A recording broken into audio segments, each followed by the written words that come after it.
Astrology. Thank you for being here today. Thank you for coming to another video. I hope you are doing well. Let's get into this week's forecast. So, for the week of September 7th through September 13th, we have a few major shifts, like retrogrades and such, but we don't have a lot of little mitigating factors compared to last week or a couple weeks ago, where it felt like every single day there were multiple aspects, a lot going on, and the energy is shifting each day.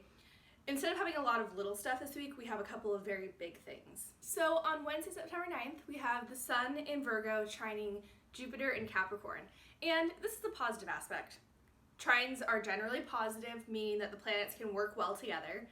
And Jupiter is one of the benefic planets. It's about growth and abundance and luck and prosperity and philosophy and religion, kind of these higher ideals. So if you want to do something that involves a lot of growth, working on personal development or a project or fostering a relationship or a hobby or a habit, and you really want it to kind of take off and grow to Jupiter-sized proportions, this is the day to do that. However, the real star of the show on the 9th is Mars going retrograde. And if you follow any astrologers, I'm sure you've already heard about this, but Mars is in its domicile of Aries. Mars has been in Aries since June, and it is almost at the very end of Aries. I think it goes retrograde at something like 28 degrees of Aries. So it has almost made its way through the entire sign, and now it's gonna backtrack. And for those of you who don't really know what retrogrades are, it's essentially an optical illusion. It's a similar thing to if you're driving on the freeway and you pass someone, it appears that they're slowing down, but really you're going faster than them, and by passing them, it's a similar optical illusion when it comes to planets going retrograde. So when I say retrograde, I don't literally mean the planet is moving backwards. It simply appears to be moving backwards. And so retrogrades indicate a slowing down, a reevaluation, and kind of processing things in a different way, seeing them from a new perspective, similar to the Hanged Man in tarot, who is flipped upside down. And because it's from a different perspective, you have to look at things a different way.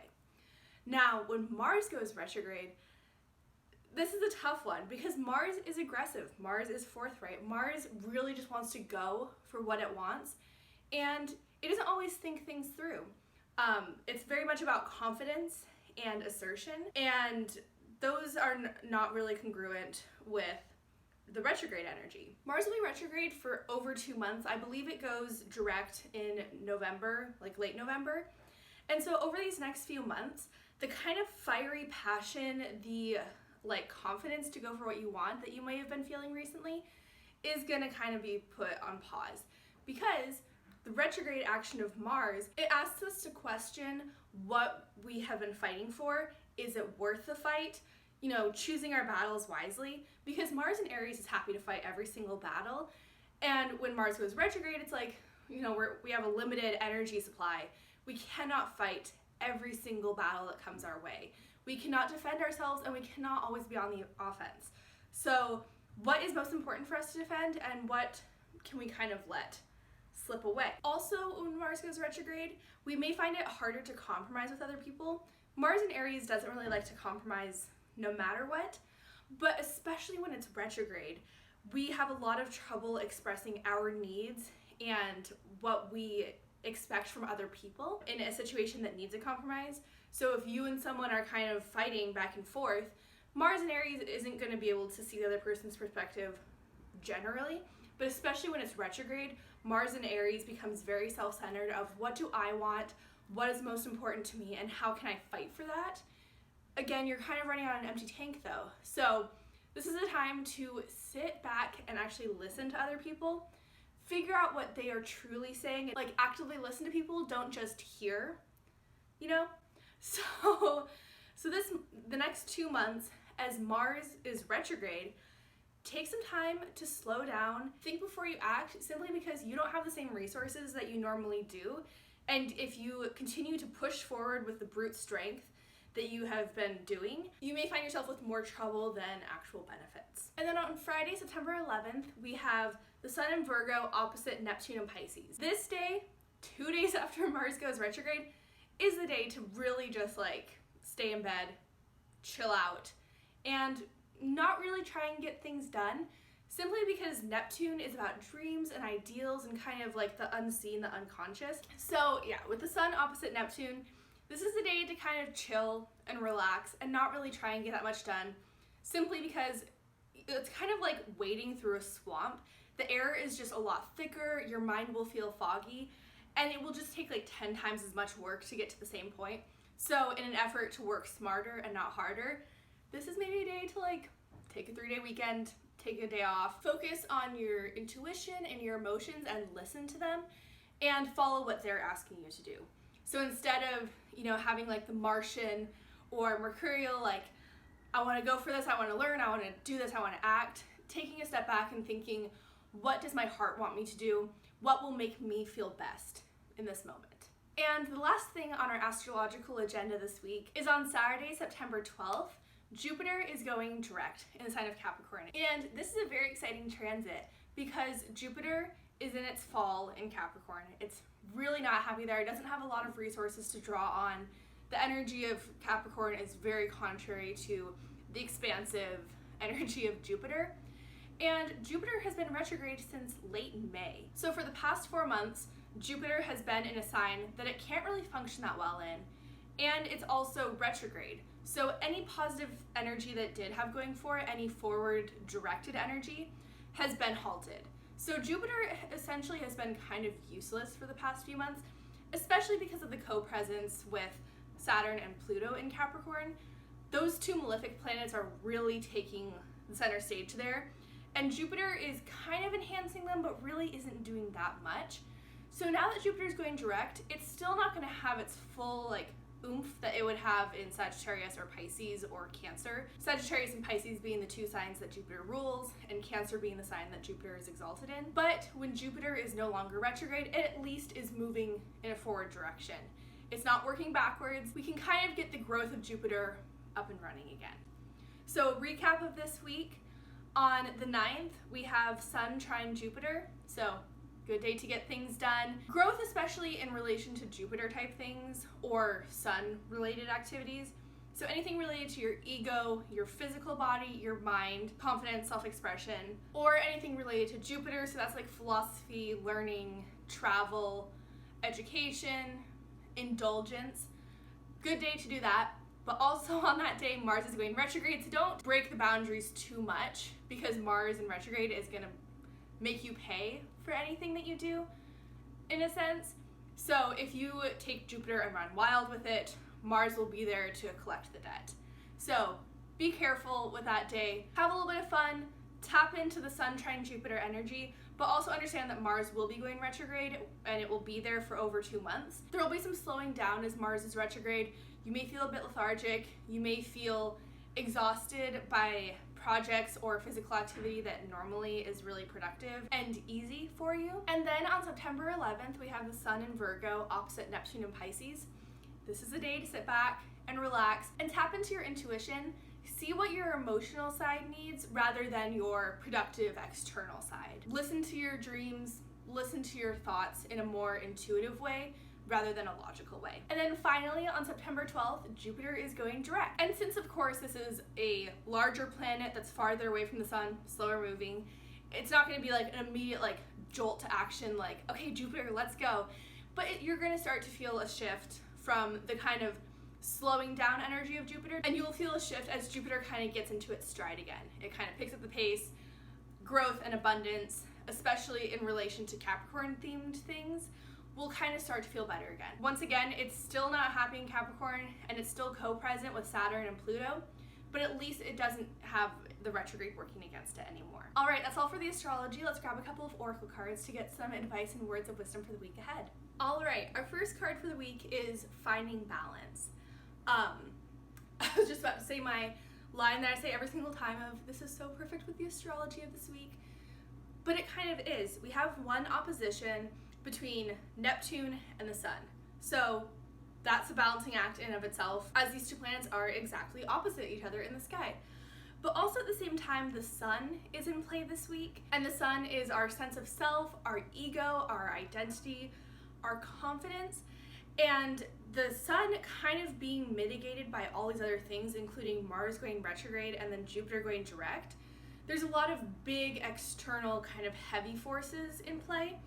And so making sure that you are truly listening to yourself and what you need rather than what the collective is doing or what you feel like you need to do based on what other people are doing. This card is encouraging you this week to look at your life and where things are not balanced and how maybe balance can kind of bring some harmony into your life.